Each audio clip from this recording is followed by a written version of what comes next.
And welcome everybody once again to our Meet the Candidates series in partnership with Serbian Radio Chicago. Serbian American Voters Alliance is bringing to you an amazing list of candidates that are going to be either running in 2022 or some of the political operatives and prominent people in our political landscape. So I am so happy to bring on a great friend, might I say now, Kimberly Klacik, who became such a great liberty firebrand and a conservative firebrand. She is joining us today. She was running in 2020 as a congressional candidate out of Maryland. So she will tell us about her great run and about the viral ad that she had out of Baltimore. Kim, welcome back and great to see you again. Hey, Olga, good to see you too. Thanks for having me. I really appreciate it. This is an honor. Yes, and it's an honor to have you. We hosted you here in Naples with General Mike Flynn and Dr. Linda Lee Tarver. We're gonna do something again together, but you're really busy. You're traveling the country. But I want to go back to 2020 and this amazing viral ad that you had, and you became overnight a national conservative star. So I am going to share the ad and tell me a little bit about it. Yeah, so, we dropped that ad in about August of 2020. And for us, it was kind of deep in the race, right? Because we only had until November 3rd to really convince Baltimoreans that we really cared about the city. And the fact that they've been voting for Democrats for the past 50 years was just, not in their best interest. And so we try to put all of that in a 3-minute ad. We were so lucky to be contacted by Benny Johnson. He's most notably with Turning Point, but he also has a media company called Arsenal Media. So they came up to Baltimore and we shot that video in about 4 hours. It might have been the hottest day of the year that day. It was about 106 degrees, but we stayed out there and we felt like, we really got it right. We went back to editing and they did a fantastic job with it. They did better than I could have imagined. And so when the video dropped, I didn't think it was really this viral ad, once I watched it after editing, but I didn't understand, I guess, the magnitude at that time. So many people were just looking for the truth, across the country. And so for us, we were just telling the truth about Baltimore, telling the truth about Democrats, and of course, telling the truth about this language that we hear so often. We hear this Black Lives Matter theme that's been going on throughout, I would say, probably a year and a half now. But at the same time, there are a lot of Black lives being lost in cities like Baltimore. And I think a lot of it is due to the poor education system, the lack of opportunities and everything else we have going on that government could assist with fixing. So, that was my whole basis is like, look, I'm running to finally get us out of this rut, bringing manufacturing jobs back. And then talking about the real things going on, not just the same old, same old. We always hear these cliche lines, like I said, Black Lives Matter, or, things that they kind of come up with along the way. And a lot of it has to do with racism. But really, cities like Baltimore, racism isn't our issue. We've had nothing but Black leaders the past 30 years. Our issues go deeper than that. And that's what we were trying to show. Excellent. And the ad instantly went viral. Now, from that point on, you were such a great conservative star and you kind of led this conservative movement. I have to ask you, just traditionally, what is it that consistently keeps tying the Black community to the Democrat Party? And why is that identity politics so important for them? And anytime somebody steps outside that predetermined boundary, they are called all kinds of names and they are not accepted. They're not being tolerated. So why is that the case with the Black community? Traditionally, that in fact comes from a lot of the conservative background. Yeah, absolutely. So like you said, a lot of, especially the older generation of Black people grew up in the church. And so we are very conservative people. You can, point to anybody's grandmother and she will still tell you, what to wear, what not to wear. You better be in church on Sunday morning and watch your manners. And, but it's interesting because when you are a Republican, for some reason, and I don't know if it's because of the media or where it's just pushed out, but then people automatically think racist or racism. And so they were, the media on the left was so great at tying Trump to this whole white supremacy and racist rhetoric, when at the same time, he was the only candidate really supporting diverse candidates across the country. If you look at the candidates that he supported, like myself, Burgess Owens, Anna Paulina, there were so many people that he supported that were of all races. And so it didn't make any sense, but, they were, like I said, media and the left was really good at tying it together. And for us, I think some people, they grew up in times that was before the civil rights movement. And we can all agree at those times, there was a lot of racism at that time. But as we made certain strides, I think at that point, Democrats realized the only way to keep hold of that voting block is to continue that same rhetoric as things aren't getting better, things are still racist. And I even say, if you voted for Joe Biden, you got to make it make sense, because this is a guy who, as a senator, voted for segregation and for busing, and so now he's talking about Jim Crow 2.0 and all these other things that have to do with racism, when he was a guy that voted for and in favor of racist policies. Sure. And you are very outspoken critic, I have to say, of the current president. You've criticized him for lack of media appearances, for barely at all in the press. But talk to me also about the vice president choice. And just as a woman and as a woman of color, what is it that kind of predetermined Kamala Harris for this position versus a lot of different candidates that in fact have the quality and have the content? And especially, as you said, on the conservative side, we have some wonderful people who actually even came out of this 2020 election. Yeah. So it's very interesting. And so, as we all saw the presidential debates, we saw the first presidential debate of 2020 for the Democrats. And you saw, Kamala Harris basically telling Biden and telling the world exactly who he is and what he was, as he was senator. And so for that, after that, I don't think she made some great, traction with the rest of the country. She was polling at 1% at one point in time. And then she had to bow out like everyone else, she ran out of money. And so for me, it was kind of like, all right, America didn't choose Harris, and that happens, right? There's lots of candidates. But then when it came down to the fact that they clearly were pushing Joe Biden as a front runner, and when I say they, I mean the DNC and of course the mainstream media, it then became apparent that to hide, some of the things that he did as a senator, like I said, voting in favor of segregation, he knew at that point in time, and there was a lot of pressure for him to pick a Black woman as a VP. And I don't know if you remember that hashtag, Win with Black Women, was this huge thing for about a month. And I was like, hi, I'm Black. Does that mean me too? And they're like, no, not you, just Democrat Black women. And so he picked a woman.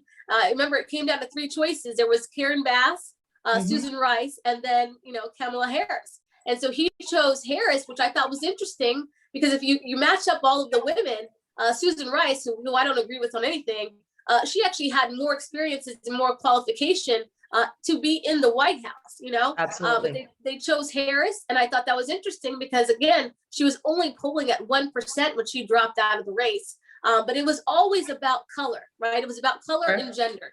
And so if we look at what's going on even in today's society and what's going on in the news today, you look at what happened in the Minneapolis case that just happened on Sunday, Daunte Wright. A lot of people are upset, and I understand, the female cop, she accidentally tased this, or she went to go tase him and ended up shooting him. But here's a case where, what if this woman got this position because she's a woman, right? And that's how we're diversifying things, right? We're adding women, we're adding people of color because it's the right thing to do in society. So that's when I say, look at this situation. This woman obviously made a huge mistake. Perhaps she should have gone through some more training. But the way that we treat our country today, we are actually hiring people based on gender and color. And so here we're in this, I said, you got to make it make sense. It doesn't match up. Either we want qualified individuals, we want trained police officers, we want those people that should really be in those positions, or do we want to cater to people for their gender or their race? You know, you gotta pick a side here. And so I'm hoping that more people will really see, you know, voting for someone based on their gender or race, which Martin Luther King Jr. was emphatically against. You know, we should be making sure that we stick to those things as far as our civil rights leaders. You know, they fought for us to be, you know, basically, I guess, judged by our character and not our race or gender at all. Absolutely. And that is actually interesting. You bring that up. I know you fly a lot around the country, and American Airlines, I think, just put out a statement where they also are saying that they are going to pick people based on what you just said, identity. Yeah. And especially color, and you would hope that they would actually pick people who will land the plane safely, rather than any other things. But so you've been proactive, you put out some great content on your social media. Talk to me, for example, about Cardi B. There was a little bit of a thing there where she doesn't get blocked on social media. However, one of our female congressional representatives, Marjorie Taylor Greene, she's been blocked on several occasions. So again, back to this identity, but very specific identity that we are looking for, and the hypocrisy that is, of course, prevalent. And you were very outspoken about that situation. Yeah, absolutely. So like you said, it's very specific, right? You know, they're both women. And as far as the left is concerned, we should uplift both of them because they are women. But unfortunately for Marjorie Taylor Greene, who's a wonderful congresswoman, she is a conservative. And so because of that, you know, she is cancelable, right? Whereas Cardi B, who, you know, I have no qualms, I guess, with Cardi B. My daughter, you know, my daughter, 4 years old, she's not allowed to look at Cardi B or listen to her, right? I'm her mother. And so there's no Cardi B at our house. But at the same time, you know, here's a woman who actually interviewed Joe Biden. I don't know if you remember that, as he was running as a presidential candidate. And so here, you know, what was her qualifications to even be doing that? Was it just to kind of get him in pop culture? I don't know. But the way that we're treating both women, you know, makes absolutely no sense. Here's a woman that's now in Congress that's representing constituents in Georgia. And then here's a woman that really doesn't represent much of the country at all. If you're looking at her entertainment value, I mean, I don't know many women that dress and act as Cardi B do. But so it's like, why are we, you know, basically choosing one side over the other? And why would we choose the side in which, you know, again, they're not really representation of the country? And so now you see Marjorie Taylor Greene, unfortunately, Twitter suspends her account all the time.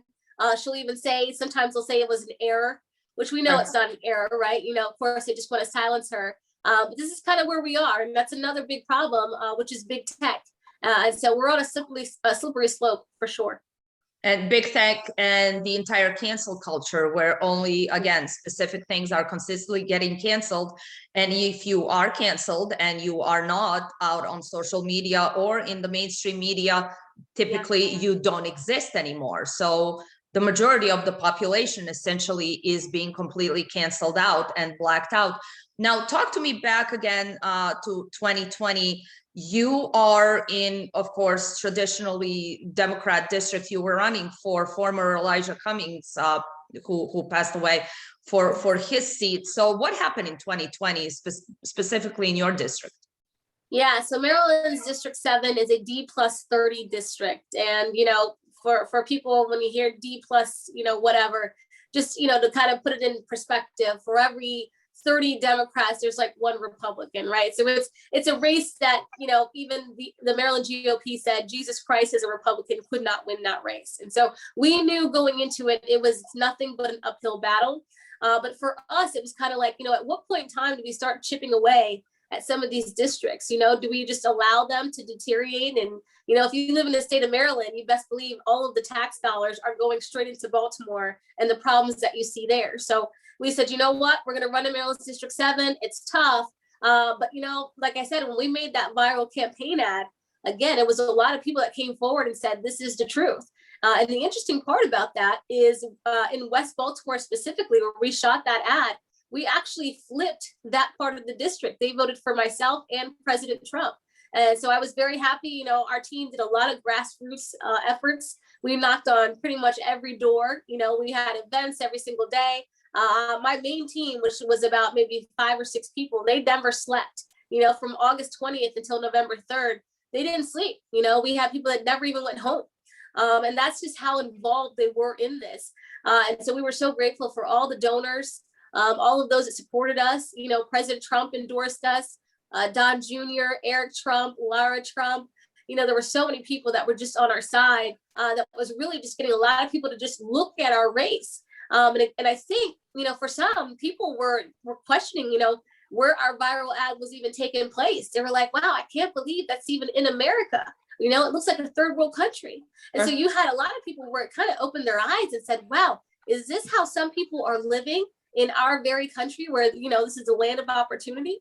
So we received a lot of letters with checks from like Oklahoma and Arkansas. And they would say, Kim, I only have $50 to give. This is my last $50, but I just feel so bad for any of the children that are growing up in those conditions. And so with that, we were like, look, this is a fight. This is a huge fight. We're not going to give up. We're not going to quit. And then as, election day came down, polling said that we were neck and neck with our opponents, which was Kweisi Mfume, former NAACP president, former congressman. He held that seat before Congressman Elijah Cummings. It was, definitely a tough opponent, but, he didn't really do any campaigning. He refused to debate us. He said that I wasn't a serious candidate, in his opinion. We went on to raise $8.4 million. He did not even hit the $1 million mark. So we were very excited about that. We thought, what, maybe we can outspend him with the mailers, just doing everything that we can. And then when it came down to election night, things we thought were so close, by the next morning. And as I don't know if you remember, election night was just chaos for so many different states. Sure, as the absolutely. mail-in ballots started coming in, we really lost by the mail-in ballot piece. And so this is Maryland, unsolicited mail-in ballots where we didn't verify any signatures. I don't know if we had the Dominion Sheens or not, but for us, the mail-in ballots is what hit us hard. And then, of course, we started receiving stories about, ballot harvesting and so forth. And so, at that time, we tried to contact the RNC. They told us that they're really working on President Trump's case. And they said, and then this is, something that anyone would agree with, once we win President Trump's case, it'll all fall into place for candidates across the country. And so we were all just kind of watching and biting our nails. But at the same time, I didn't feel the RNC worked as hard as they could, it's my personal opinion for President Trump. But now, like you said earlier, we started our pack traveling the country because we're not going to give up. Obviously, 2022 is right around the corner.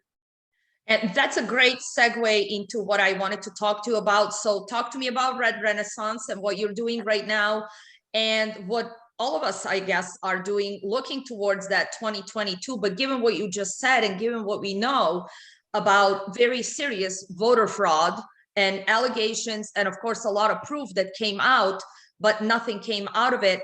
Are we ready for 2022? And are people actually believing now our electoral process? What is it about voter integrity that we can ensure that these votes are going to count and that we're going to have an election day, only one day, and not so many weeks of the election? So what it is that we can all do, and what is it that you're doing with Red Renaissance? Yeah, thank you, Olga. So for us, when we look at the voter integrity piece, of course, that's huge, right? We're told again by the RNC and by like the state local parties that they are working on it. The best thing to do is obviously to go to your local offices, calling your state senators, calling your governor's office. But everybody wants in place basically what Governor Ron DeSantis did right there for you in Florida, which is, making sure unsolicited mail-in ballots are not sent out. That is keen to fraud, right? Anybody can pick up an unsolicited ballot and fill it out any way they please. And ballot harvesting usually happens in that case. So we are hoping that, more states will crack down on that.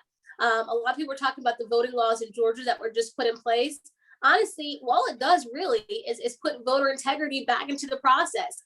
Everyone's saying, oh, it's against Black people. Black people have a hard time getting an ID. I am Black, Olga, and I don't know anybody that doesn't have an ID, okay? And so that makes absolutely no sense. But what that does is help us prove whoever is voting is that actual person and that they are registered to vote. And so really at the end of the day, it protects not just the minority vote, but all votes. And so I don't know why more people don't want that. Yeah, so the RNC told us that they're working on it. We have our RNC chairwoman here in Maryland. Her name is Nicolee Ambrose. Apparently, she has a whole team that's descending on it. They're dealing with the Maryland Board State of Elections. And so hopefully we'll see something come out of that in the next couple of months. For us, Red Renaissance is something that we couldn't delay on. We had to really get out there. We're supporting candidates right there in Florida. William Montague, I guess he's in Florida's 10, Orlando. Sure. Carla Spalding, she's down there as well.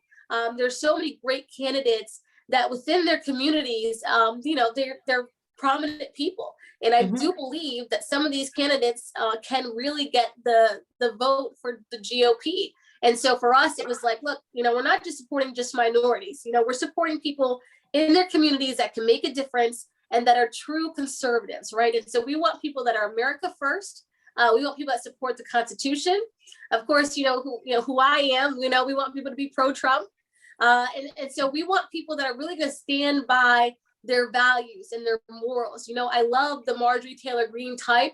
A lot of people say, she's so outspoken or she's so this or she's so that. Well, you know what no one can say about Marjorie Taylor Greene is she stands her ground. She doesn't back down from anyone. And so we need more people on Capitol Hill like that. Watching Byron Donalds right there out of Naples, he is doing a great job on Capitol Hill and he's not letting anybody push him around either. And so that's what we need. So we're supporting people in Florida, Georgia, Arizona. Tomorrow I go to Rhode Island. For our friend Bob. Sure. Yep. Bob. Yep. Yes. He was there in Naples too. Yeah. Then Virginia, we have some great people. There's a really great guy running for governor actually in New Jersey. New Jersey is very blue. So we're up there helping out. We'll be sending, hopefully he'll win his primary. We'll send our volunteers to New Jersey to help knock doors. So we're going to be really all around. I think I go to California in a couple weeks too. Major Williams, he's running for governor there. We know Governor Gavin Newsom, definitely since the recall didn't really happen, we got to get behind, a candidate out there as early as possible to hopefully take Gavin Newsom out of office. So there's going to be a lot that we do from now until 2022. But, we only have 5 congressional seats to flip. As far as the Senate, we're right there. And there are some Senate seats that will be, turning over in 22 as well. So I just think, what are the possibilities here that we could flip the House and the Senate by 22 and get back the White House in 24 and get back to some normalcy? Sure, very likely. And especially if we get through some of these voter laws and voter ID and things like that. But we may have our friend Rick Grenell also run for governor of California. It's been rumored. I wanted to ask you about another candidate, and I know you were in Illinois right after our Naples event, Catalina Lauf. Now we're looking at some candidates who are also running against Republicans. So this is just an interesting dynamic here where we're looking to get rid of, as they say, some of the rhinos. She's running against Adam Kinzinger, and I'm interested in Illinois, especially because Serbian Radio Chicago is based there, and we have a great number of Serbian Americans who live in Illinois. Talk to me about Catalina and her campaign. We would love to have her on. Oh yeah, definitely. And whatever, I don't know if you're connected, but I'll definitely connect you too. Sure. She's a great friend of mine. She's, one of the young women that I met, while I was running my race. There was about maybe 5 or 6 of us women that kind of just clung together and was holding on for dear life going into, November 2020. And Catalina is one of those women where she was on the ground every single day in Illinois. She always were uploading her videos. They knocked doors every single morning. They were out there passing out their flyers and their literature. And so she didn't give up. And so now, with running against Congressman Adam Kinzinger, obviously he was a thorn in President Trump's side for so long. But here's a guy that loves going on CNN, loves going on MSNBC, and loves kind of just, siding with the Democrats in spite of the Republicans because we are Trump supporters. And so it was interesting, just a couple of weeks ago, he actually quote tweeted one of my tweets. Now, we've never spoke to each other at all, Representative Kinzinger and myself, but I know he knows now that I'm supporting Catalina Lauf. So when I went up there with Scott Pressler and Alex Berchowitz, we were there, and literally they told people in 48 hours that we were coming up. They had over 300 people show up in support of Catalina. And a lot of the people said, you know what, we really need to get Kinzinger out of office. He does not represent this district whatsoever. It's interesting to me, though, he's raised a lot of money through the Lincoln Project and through basically Democrats, right? So he's already at 1.1 million. We've been helping Catalina with fundraising, obviously doing rev share email lists and things like that. But I think what will really put her over the top is hopefully she'll finally get that endorsement from President Trump. Okay. Interesting. Now, I want to ask you about something that is really a pressing issue in the country currently, and President Trump had it all planned out. It stopped. You traveled to the border recently, and of course, you know, I come from that background of transnational crimes, including human trafficking. Yeah. There is a disaster happening at our border right now. Tell me about the experience of being at the border and what is it that we can do right now? Because clearly it seems like when we go back to talking about voter ID and election integrity, the people that are being just let into the country clearly are going to change the voting demographic as well. So what was your experience? Yeah, and yes, you can tell us about the immigration system better than anyone else.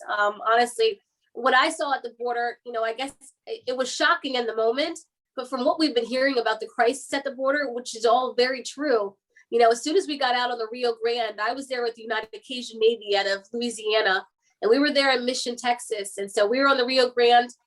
We get in the water, within 10 minutes, we see 3 rafts going across with about maybe 10 to 12 people and all, guided by coyotes. And so the coyotes, they're wearing masks around their faces. They take their rafts across with the people on it. They don't get off the rafts themselves, but the people do, deboard from the raft and they go up the hill. And the interesting part about this, it's different as we talk to Border Patrol, is because Joe Biden changed the policy, right? It used to be remain in Mexico before you appear before an immigration judge. Because he changed that policy and now they're welcomed into the facilities, they want to be caught by Border Patrol because that means they get into a facility, they can get cleaned up. Some people are being tested for COVID, some people are not, but they can get there and get food and water, and then the journey kind of ends. They get their immigration papers appear for a judge, and then they enter the catch and release program. So that's when they actually are put either on a bus or a plane, and then they're dispersed across the country. But as we know, a lot of people don't then appear, they just kind of go about their lives. And so it's very crazy and unfortunate, but I don't know if you saw just yesterday, the state of Arizona has opened up a case against the Biden administration, specifically against the Department of Homeland Security for the National Environment Policy Act. And basically what they're saying is because there's over 1,000 immigrants coming across the border each day, that it's putting a strain on their resources and the environment. So they're saying specifically the schools and the hospitals, and get this, the infrastructure, right? As we see Joe Biden pushing a $2.3 trillion infrastructure bill, he's harming the infrastructure right there in Arizona. So they want the border wall to remain, to continue being built. And then they want that policy remain in Mexico to go back in effect. Okay. And just as we are finishing up, you were a great candidate in 2020, and a lot of us are hoping you will be a candidate again soon. Can you tell us any secret plans for the future besides Red Renaissance? Are you planning to run again? I know we were chit-chatting with General Flynn, and he kind of said there's a higher calling for you. What are you going to do? What are you thinking? Yeah, General Flynn and Congressman Trey Gowdy, I know you probably remember him. They're all like, you effectuate more change outside of the halls of Congress. And I understand what they mean. If I can get, like I said, if we can help flip this house in 22, that'd be amazing. Who knows what I'll do, I guess, at this point in time. District 7, even after redistricting, it happens in September, it'll still be a D plus 26 to 30 district. And so we have some people that have been helping us run some numbers on a possible Senate seat here in Maryland. But at the same time, if I took 2 years off and then try to figure it out for 24, it is what it is. But, for me, it's all about flipping the house right now. Whether I'm one of those people or not, I think even if I ran in District 7, I still would have to continue chipping away. That's not a district that we're going to win overnight. So I really want to focus on actually flipping that house. So we can, like I said, get back to normalcy. As you said, there are 5 seats to be flipped and you're doing some Yeah. incredible things around the country. So thank you for all of that. And thank you for joining us today. I'm sure we're going to see you again and hear some amazing things that you're doing. No, thank you for having me. I really appreciate it. Thanks. And we'll see you soon in Naples. All right, sounds good. Thanks, Kim. Thank you.